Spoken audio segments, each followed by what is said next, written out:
Hi guys, আসসালামু আলাইকুম। সবাই কেমন আছেন? ভালো আছেন? আমি আছি এই মুহূর্তে বাংলাদেশের সবথেকে বড় জেলা, যে জেলার নাম আপনারা কখনোই শুনেন নাই। এই দেখেন চারিদিকে শুধু পাহাড় আর পাহাড়।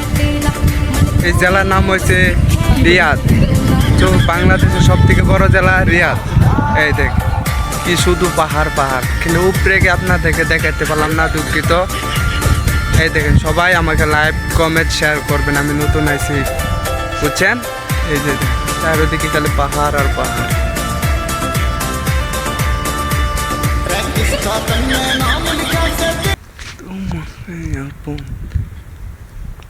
তোমাকে আপন করে রেখে দেব বহুদূরে, তাই তো এসে আমি দাঁড়ালাম।